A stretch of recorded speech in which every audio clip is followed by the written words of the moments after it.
And other headlines today, a push to stop human trafficking here in North Carolina. In 2021, the National Human Trafficking Hotline reported 223 cases in North Carolina with 340 victims in all. Here in Charlotte, CMPD says the number of victims has risen too. And this is why state and local leaders gathered here in the Queen City trying to seek solutions to this growing problem. WCNC Charlotte's Lexi Wilson is joining us live from Uptown to talk about this dialogue. So Lexi, did they talk about what is driving this increase?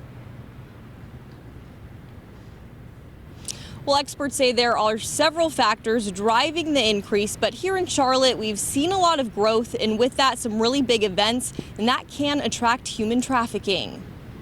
Human trafficking is real. It's in our communities, it's across our state, and we have to do everything we can to help survivors. North Carolina is in the top 15 states in the U.S. for human trafficking cases, according to the most recent data. The Queen City, a hot spot for the crime. Look at how many more special events that come to Charlotte. That brings more people and more opportunities.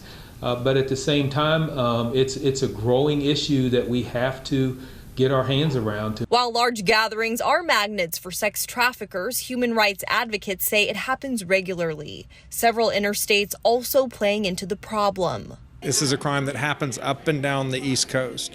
Folks just need to keep an eye open and see what is weird, what looks weird. Does this person look like they don't have an ID? They're not able to make decisions for themselves. They don't have money or a credit card. They're completely under the power of another person.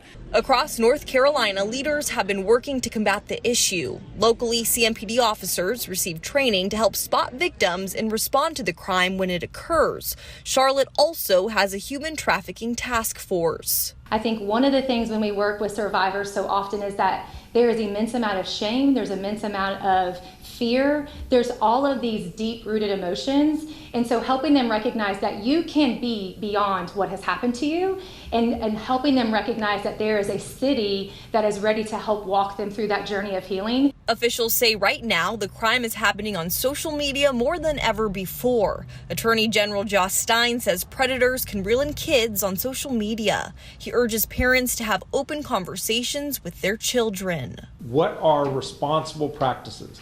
What websites can you visit? What behaviors should you permit when you're online? Who should you talk to? Do you understand that you don't know the person who's on the other end? In Mecklenburg County District Attorney Spencer Merriweather did mention the Umbrella Center, which is currently in the works. It will be a resource center for abuse victims, but until that is up and running, you can call that hotline number there on your screen. It's 24 hours a day, 7 days a week, offering over 200 languages.